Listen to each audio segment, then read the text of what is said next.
for the National League grades, we'll go from the A's down to the Fs. So let's start with who received an A. And what I want you guys to do is just either give some praise or disagree, agree, whatever you want. Slice through these grades, which were put together by CBS Sports in an article. The Cubs get an A. The Dodgers get an A. The Brewers get an A.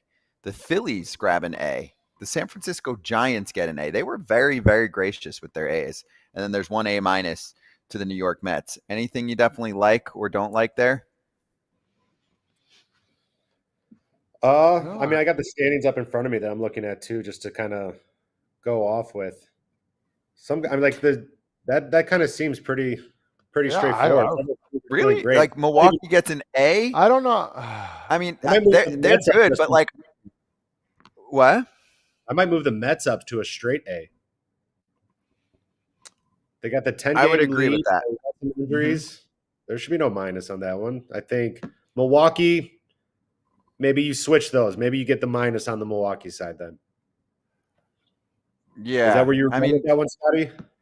Yeah, like I thought Milwaukee was going to be good, and they are good, but they're not blowing the National League Central away, and I know the Cubs obviously have been playing ball. So for me, I would put them more in the B range. I know your boy Murph, your old coach, Pat Murphy, would put them in the B range. He's been a little grumpier with the boys this year. He's expecting more after his first year went so swimmingly. I'm being hard on the Brewers. I picked the Brewers to win the division. Obviously, the Cubs have been a juggernaut. I didn't see Pete Crow Armstrong coming. I thought those two would be going at it for the division. So I think for the Brewers, based on what they've done for years, roster didn't change that much. That's a B for me in terms of their first half. I don't hate it. Okay. And then you want to move to the Bs? Yeah, I mean, San Diego and San Fran, they're not that too far apart. Like, I don't know. I felt but this has to do with expectations. So these grades are given out based on what they thought teams were going to do, right? And what public perception was, and then how it performed. Okay. So for people, they're like, a lot of people had the Giants as the fourth best team in the National League West, and they've certainly exceeded expectations. Okay. You got to give the front office credit for Devers. So here's the Bs. The Padres get a B. The Reds get a B-, and the St. Louis Cardinals get a B+. See, actually, for me, I'd move the Reds up. You would move the Reds up? I would move the Reds down to a C+. I would move them down, C+. C+, yeah. Maybe I guess I just had lower expectations off the jump for them. That could be it. Well, yeah, that's 100%. If it was expectations for the Reds, a lot of people are choosing them to win the division. They're what, 6? I got it right here. They're 6.5. And what's their record? They're like 500, right? Yeah, they're 2.5 out of the wild card. They're 42-39. I would say a C+. Yeah, I'm going C for the Reds. Okay. How about for me? The Cardinals getting a B+. See, I think that's a team that deserved to be in the A's because most people thought the Cardinals were going to suck this year, and they do not suck.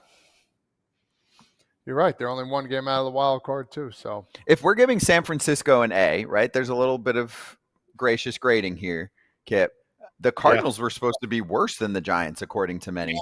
And the Cardinals are in the thick of it, so I know they took a step back since their hot start, but they're still in the thick of a wild card race. I would throw an A their way. I feel like this is the kind of Cardinals team they were expecting out of them last year. That's why it was such a letdown last year for them. Right, and then they keep the same roster. They roll it out again this year, and it's much better. I mean, obviously, when you're plugging in computer models, and last year didn't go well, they dinged them and brought them down a notch, but there's guys who took another step forward.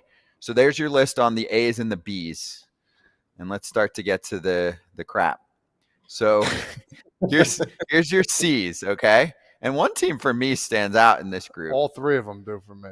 Okay, so the Diamondbacks get a C-. The Nationals get a C-. The Marlins get a C-.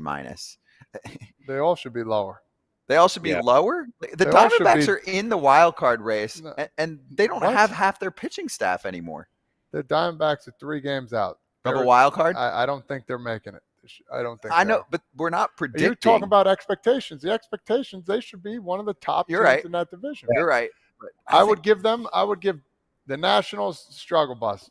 Miami struggle bus. I see them all as a D. But you thought the Marlins were going to be bad, and they're bad. Yeah. But they're not as bad. So maybe I mean that's how they explain their grading. They're 12.5 out.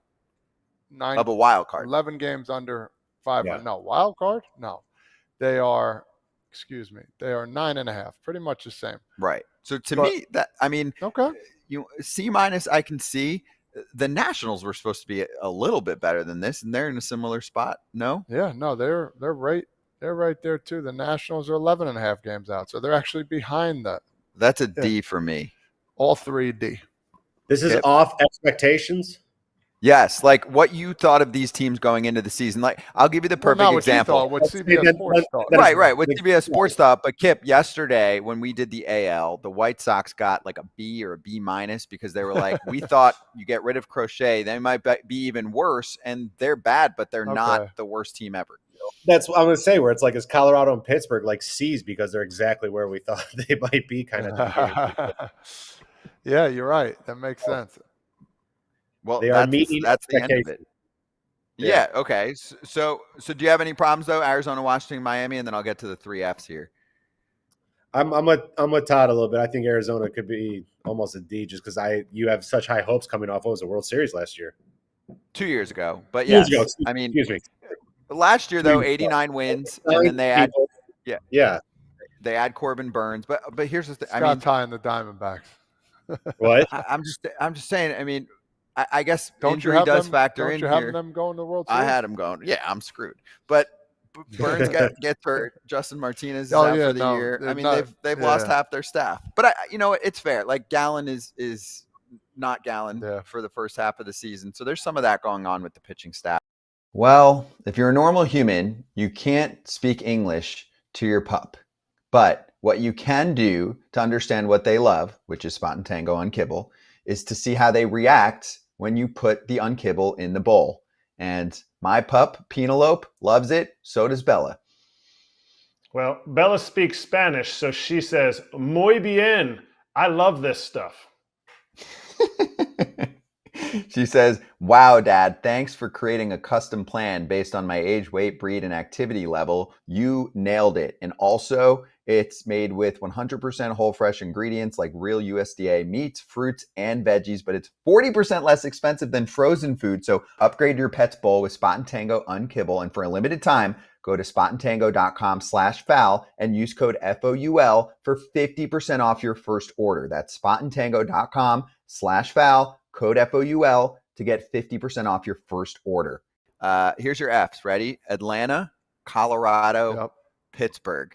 So, Kip, for me, like Pittsburgh getting an F, I thought they were going to suck, and they suck. That's my case. That's what I'm saying. I get Atlanta because you had such lofty expectations. Why they're down? You give Colorado an A because they're supposed to be bad. Yeah, but they're going to be. They might be the worst team ever. Yeah, but they didn't expect to do good either. So my expectations of them is do bad. So they should get an A+. They should be the highest one. If we're going by that. But that's right. They're living up to expectations.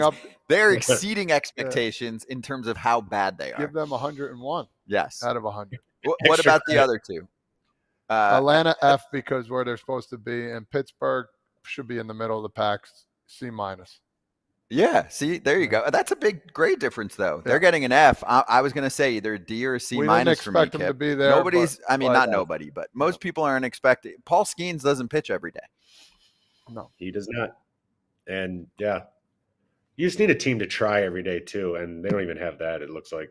No, I could be singling out one person, but you guys know what I'm talking about. But it's just that's just an organization that needs a complete makeover.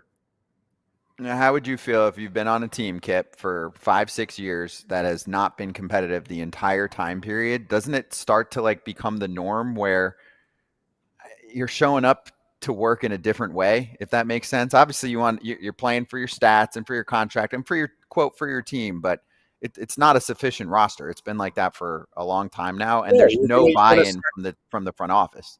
You're going to start to want out of that organization, but even before then, you're going to want to put your foot down and be like, enough is enough. Can we do something about this? As the people who are here, you're like, this isn't good enough. Can someone you got to step up and just be like, this is not good enough, guys, and go from there. But yeah, it's all roads end to you wanting out of that organization if you don't see change for 5-6 years that you've been there. And there's two things that you can muster up and do. Well, one you can muster up. You can look yourself in the mirror and say, hey, I got to play for myself here every once in a while. I got to come out and try and do my best, not worry about what everybody else is doing. Or can't wait till football season comes, fantasy football, the off season. Like, there's two drastic things you can do. You know, how long do you want to play this game for? Because they'll just find somebody else if you're not going to push it to the envelope and get after, you know, whether it's a ground ball, pop fly, you know, all little things. Just give effort. You know, it doesn't mean you got to go 100%, but just give some effort. Yeah. Trying to see any there's your final list of grades here, and trying to see if we've got anybody on here that heavily disagrees or agrees. Boo in the chat said D-back should be second. Yeah, D+, they said. Isn't D+ not an actual grade? Isn't it just D and F? Yeah, that's 100%. Is that how it works? I don't know. Yeah, I think it is. No students like, hey, thanks for the. Sean Michael came out and said, come on, Frage. Ben Rice has no business in the All-Star game. Well, that's a different topic. Sean Michael, you talk a lot of Yankees on there, brother. I love you, but I have to strongly disagree with you. He needs either to be a reserve for sure. I don't have all the numbers in front of me, but I've seen with my eye. Here's Vince said, Cards 7 games over 500, elite no, but def not the 2023 cards, or 24 is probably what he means. So yeah, I'm with you there. I think they deserve an A. I'm big on that one. All right, so if you disagree with anything or you agree with anything from either what CBS put out or what we put out there, let us know. Thank you very much. Hey everybody, be sure to like and subscribe for more content. We're back here every weekday, all year long, so do not miss an episode. The videos are coming in all day. Here's another video you might enjoy. Baseball the way it should be covered.